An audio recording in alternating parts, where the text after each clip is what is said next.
The alarm on my console screamed before I even understood why. Red light filled the control room. Every officer around me froze for 1 second, and that second felt like an hour. My name is Kale Ansor, and I serve on the watchtower above the Ashfall Straits. My task is simple: watch the sky, report anything strange.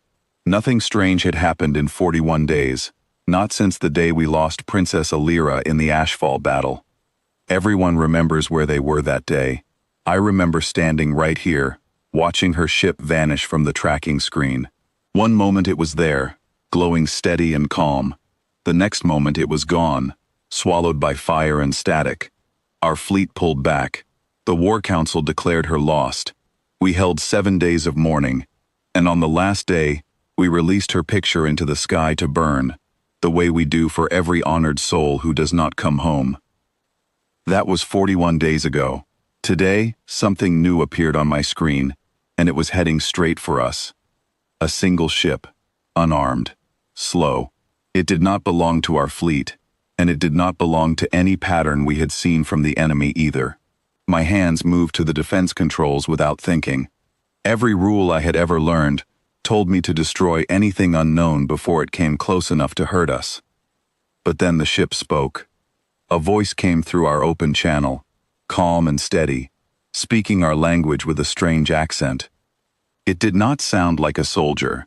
It sounded like someone who had not slept in a long time, but refused to let that show. "Please do not fire," the voice said. "I am not here to fight. I am bringing someone home."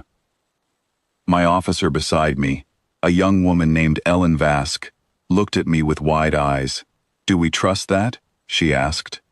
I did not answer. I could not answer.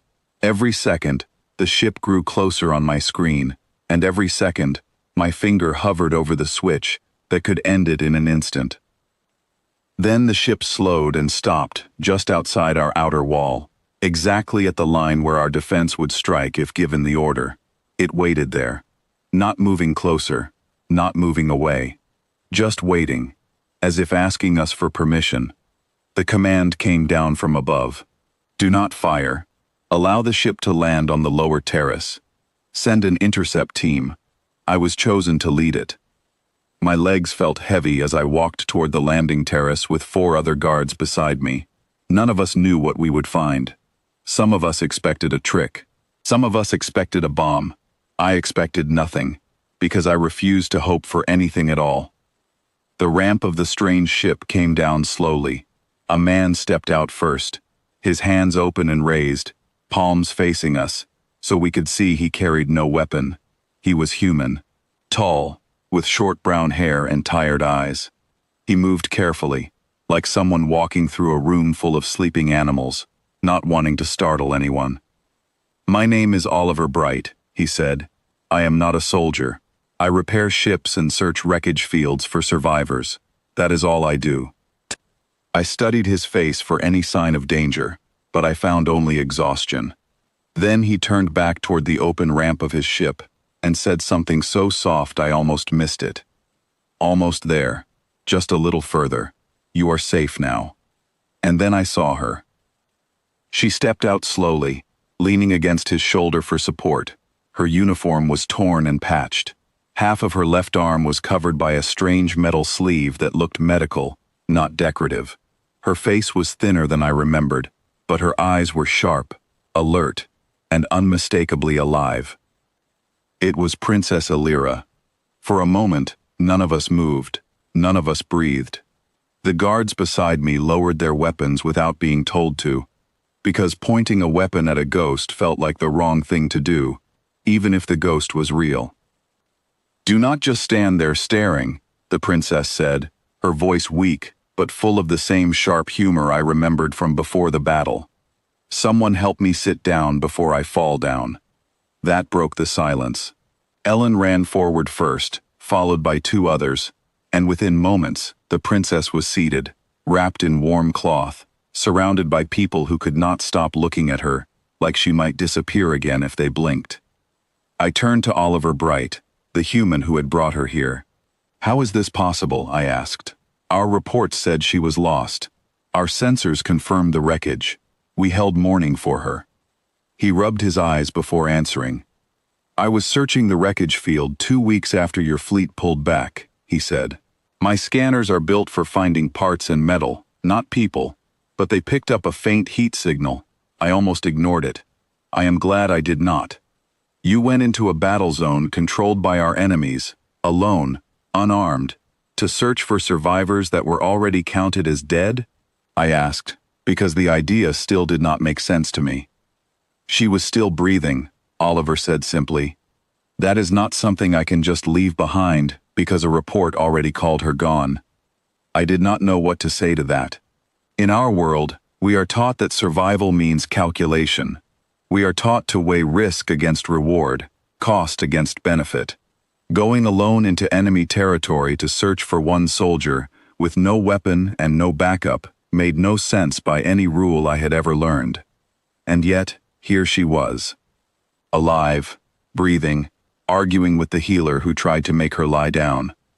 Word spread through the tower faster than any alarm ever had. By the time we reached the upper hall, the Sovereign himself was already walking down the stairs, moving faster than I had ever seen him move. He was an old man, always calm, always composed, always careful with his steps. That day, he nearly fell running toward his daughter. He reached her and dropped to his knees, right there on the stone floor, holding her face in his hands, as if checking she was truly real. Tears ran down his face freely, without shame, in front of guards, officers, and one confused human standing awkwardly near the doorway. I released your picture into the sky, the Sovereign said, his voice breaking. I said goodbye to you. Then you will have to say hello again, Elira answered, smiling weakly. I am not very good at staying gone. The hall filled with quiet laughter and quiet tears, both at once, the kind of sound a room makes when relief and sorrow mix together, and neither one wins. I stood near the back, watching Oliver Bright shift uncomfortably under the attention, clearly not used to being seen as anything important. When the Sovereign finally rose and turned to him, Oliver straightened his back and offered a small, respectful bow, unsure of our customs but trying anyway. You have given me back what I thought the universe had taken forever, the Sovereign said. Ask for anything, and it is yours. Oliver shook his head gently. I do not need anything, he said. I just needed her to get home safely. That was the whole plan. The Sovereign studied him for a long moment, the way a leader studies someone he is trying to understand completely. Then he turned to the room and spoke loud enough for everyone to hear. For 6 long years we have fought this war with humans, he said. We have been taught to see them as something wild, something without mercy, something that only knows how to take. Today, one of them flew alone into danger, risked everything he had, and gave us back the one thing we thought was lost forever, expecting nothing in return. He turned back to Oliver. Perhaps it is time we questioned everything we thought we understood about your kind. I watched Elira reach for Oliver's hand and squeeze it gently, a silent thank you that needed no translation. He smiled, tired but genuine, and said nothing more. Later that night, I stood alone in the Hall of Memory, where her picture still hung on the wall, waiting to be taken down and replaced with new names. I had expected someone to remove it by morning. Instead, Elira herself walked in, moving slowly but steadily, and stood beside me, looking up at her own painted face. Are you going to take it down now? I asked. She shook her head. Leave it exactly where it is, she said. Let everyone who walks past remember how close it came, and let them remember who did not let it happen. I looked at her, then at the picture, then toward the door where Oliver had gone to rest after a very long journey. Something had shifted that day, something bigger than one rescue, bigger than one survivor brought home. For 6 years, we had built walls of fear and old lessons between our people and theirs. One quiet, tired man with no weapon and no army had cracked those walls simply by refusing to let go of one small hope. I do not know what this means for the war. I do not know if peace will come from this. or if it will only be a short pause before more conflict returns. But I know what I saw with my own eyes. I saw a species we were taught only knew how to fight, arrive instead with open hands, carrying someone home, simply because she was still alive, and that was reason enough. As I left the hall that night, I looked back one last time at her picture on the wall, and for the first time in 41 days, looking at it did not feel like grief. It felt like a promise.